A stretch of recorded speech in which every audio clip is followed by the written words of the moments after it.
इसी वजह से शायद मेरा वजन बढ़ता जा रहा है। हेलो दोस्तों, तो आज के दिन की शुरुआत हुई भगवान का नाम लेकर। फिर मैंने देखा कि आज तो रसोई में बड़ा मस्त खाना बन रहा है। मम्मी जुगाड़ लगा के पराठे बना रही थी। बोली एक पराठा बनाऊंगी, अपना अपना बनाऊंगी। वैसे तो मेरा कोई मन नहीं था पराठा खाने का, पर ये सुनने के बाद तो मेरे से रहा ही नहीं गया। मैंने सोचा था प्लेन पराठा बनाएगी मम्मी, पर सब्जी का पराठा बनाने लगी। कल तक तो मुझे चटोरा बता रही थी, आज आप। इतने में मैं बोली तुम्हें तो पराठा बनाना ही नहीं आता मम्मी, देखो चिपका दिया। ऐसा लग रहा है जैसे कोई छोटा बच्चा पराठा बना रहा हो। मम्मी को इतना सुनते ही गुस्सा आ गया। गुस्से में मम्मी ने पराठा उठाया और तवे पे फेंक के मारा, ले खुद ही बना ले अपना पराठा, मैं नहीं बनाऊंगी आज के बाद। मैं बोली नहीं मम्मी, मैं तो मजाक कर रही थी, बना बनाओ। हमारा इतना प्यार देख के पराठा भी जल गया। इतने में मम्मी बोली मेरा छोरा तो रह गया। इतना घी मत रखो, भाई नहीं खाएगा, मैं ही खाऊंगी। उसके बाद मैंने इसको टेस्ट किया। पीछे से मम्मी बोल रही थी मैं भी खाऊंगी पराठा। मैंने बोला लो अगली बारी आपकी। इतना होते ही मम्मी ने मेरे काम में फिर नुक्स निकाला। बोला दही तो खट्टी बनाई है तूने।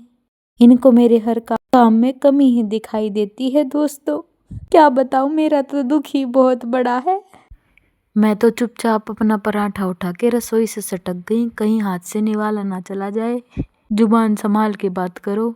बाहर जाके मैंने पूरा पराठा खाया। मैं दूसरा पराठा लेने आई तो बोली यहाँ कुछ नहीं मिलेगा, चुपचाप यहाँ से अपना रास्ता नापो। जब मैंने बाहर जाके देखा तो बहुत अच्छी धूप निकली हुई थी।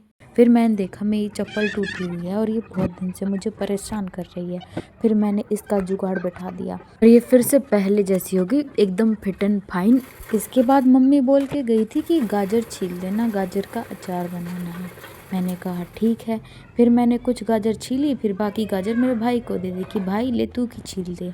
गाजर काटने के बाद मैंने इसको संतरा दिया। मैं कहा ले भाई तेरे काम से मैं बहुत खुश हूँ। इसने मना कर दिया। मैंने सोचा ये संतरा तो किसी ना किसी को चिपकाना ही पड़ेगा, तो मैं चली गई मम्मी के पास। मैंने कहा कैसा लग रहा है सूट सील के। बोली अच्छा। मैं क्या संतरा खाओगी? बोली नहीं। एट लास्ट ये संतरा मुझे खुद ही खाना पड़ा। मेरी बातों के चक्कर में मम्मी का ध्यान भटका और मशीन की सुई का धागा ही टूट गया। फिर मैं मम्मी को इंस्ट्रक्शंस देने लगी कि मम्मी ऐसे नहीं डालते, ध्यान से करोगी तो हो जाएगा। इतने में मम्मी बोली इतना दिखता हो तो मैं खुद न डाल लूँ। धागा जैसे तैसे डल ही गया और मम्मी की मशीन फटाक से चलने लगी।